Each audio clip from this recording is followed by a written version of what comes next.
Bro நம்ம அசில் பெருவிட பண்ணிட்டு இருக்கோம்னு சொல்லலாம் இல்லைங்களா? இது அசில் பெருவிட தான். இதுக்கு முன்ன போட்ட வீடியோல பாத்தீங்கன்னாக்க இந்த அசில் பெருவிட பாத்தீங்கன்னா பண்ணை வளர்ப்பு முறையில வளர்த்தீங்கன்னா மூக்கு வெட்டி தான் வளர்க்கணும் அதிக எண்ணிக்கையிலன்னு சொல்லியிருந்தேன். வெளிமேச்சல வளர்த்தா மூக்கு வெட்ட தேவையில்ல. இந்த மாதிரி தென்னந்தோட்டம் வாழைத்தோட்டம் இந்த மாதிரி இடத்துல வளர்த்தோம்னா நமக்கு கோழி நல்லா ஷைனிங்கா வரும்னு சொல்லியிருந்தேன். இப்ப இது பாத்தீங்கன்னா நம்ம பண்ணையில ஒரு சில கோழிகளை தேர்ந்தெடுத்து விட்டு வெளிமேய்ச்சல் எப்படி இருக்கும் அப்படின்றதுக்காக நிறைய கஸ்டமர் கேட்ட கேள்விக்காக இந்த கோழி ஒரு சாம்பிளா இவ்வளவு நாள் வச்சிருந்தோம். இன்னைக்குதான் அந்த வீடியோ அப்லோட் பண்ணலாம்னு சொல்லிட்டு காட்டுறோம் ப்ரோ. நம்ம வெளிமேய்ச்சல் வளர்க்குறோம்னு சொல்லியிருந்தோம். இந்த சேவல் இப்ப பாத்தீங்கன்னா கரெக்டா 5 மாசம் ஆகுது. 5 மாசத்துக்கு இதோட வெயிட் பாத்தீங்கன்னா 3 to 3.5 கிலோ வெயிட் இருக்கு. இது மேய்ச்சல் முறையில வளர்ந்தது தான். அதே நம்ம வெளிமேய்ச்சல் ஓட்டம் நம்ம வெளிமேய்ச்சல்ல வளர்த்ததுனால இது 5 மாசத்துக்கு 3.5 கிலோ வெயிட் வந்திருக்கு.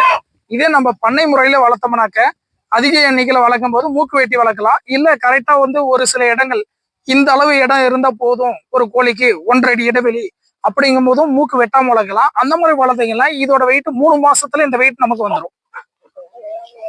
இதை பாருங்க ப்ரோ, மூக்கு வெட்டல நல்லா தெளிவா பாத்தீங்கன்னா தெரிவிக்கும். நமக்கு ஒரிஜினல் மாதிரி தான் வரும். 90% ஒரிஜினல் தான் இது. அதே போல பாத்தீங்கன்னா இதோட கால் முள்ளும் பாருங்க 5 மாசம் ஆகுது. இது பெருசா வளரல, கோழி முத்தன கோழியா வரல. இது ஏன் 90% ஒரிஜினல் அப்படின்னு சொல்றேன்னாக்க நம்ம பியூர் ஒரிஜினலா தான் பண்ணிட்டு இருந்தோம். இது இவ்வளவு கோழி எண்ணிக்கை பண்ணை முறையில பண்ணும்போது பாத்தீங்கன்னாக்க நம்ம கோழி மூலமா அதிகமா அடைப்பெடுத்து பொறிச்சு பண்ண முடியாது. அதனால முட்டையை இன்குபேட்டர் மூலமா பயன்படுத்துறோம். அதனாலதான் இது கிராஸ் பெருவிட அப்படின்னு சொல்லிட்டு இருக்கோம்.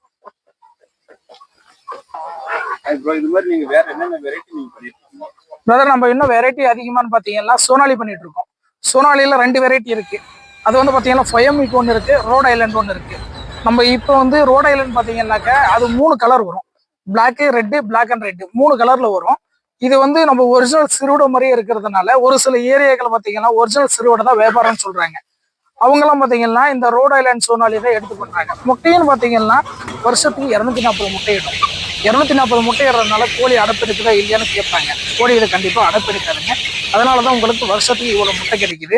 அதே போல இதோட முட்டையும் பாத்தீங்கன்னா நமக்கு ஒரிஜினல் நாட்டுக்கோழி முட்டை மாதிரிதான் இருக்கும். அதே போல இந்த சோனாலி பாத்தீங்கன்னாக்கா நமக்கு ஒரிஜினல் சிறுவிட மாதிரி தான் தோற்றம் இருக்கும். இதோட முட்டையை பாத்தீங்கன்னா சிறுவிட முட்டை மாதிரி தான் வரும் உங்களுக்கு. ப்ரோ சேல்ஸ்னாக்க பாத்தீங்கன்னா ஒரு நாள் கோழி குஞ்சு 100 கோழி குஞ்சுல இருந்து கொடுத்துட்டு இருக்கோம். ஒரு மாத கோழின்னு பாத்தீங்கன்னா 50 கோழி ஆரம்பத்துல இருந்து கொடுத்துட்டு இருக்கோம். அசில் பெருவிடையும் சரி, சோனாலியும் சரி.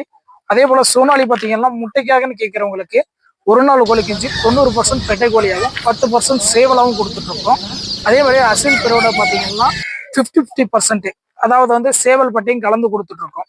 அதே போல எனக்கு சிறுவிட வியாபாரம் போதுன்னு சொல்றவங்க பாத்தீங்கன்னா எனக்கு சேவலோட எண்ணிக்கை அதிகமா வேணும்னு கேட்பாங்க.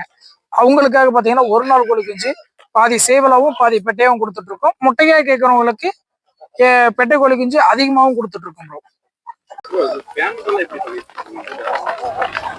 நம்ம ஆன்லைன்ல பண்றத பாத்தீங்கன்னா பஸ்ல ட்ரெயின்ல வைக்கிறதுக்கெல்லாம் நம்ம முன்னாடி பணம் வாங்கிட்டு தான் அனுப்புறோம். லைவ் டெலிவரி மட்டும் பாத்தீங்கன்னாக்க முன்பணம் மட்டும் பண்ணா போதும், கொண்டு கொடுத்துட்டு நம்ம அதுக்கப்புறம் வாங்கிக்கிறோம். இது போல நமக்கு கோழி வேணும் அப்படின்னு சொல்லிட்டு கேட்கறவங்க ஸ்கிரீன்ல திரும்ப கால் பண்ணுங்க. மறக்காம நம்ம சேனலை சப்ஸ்கிரைப் ஃபாலோ பண்ணிட்டு சப்போர்ட் பண்ணுங்க. நன்றி.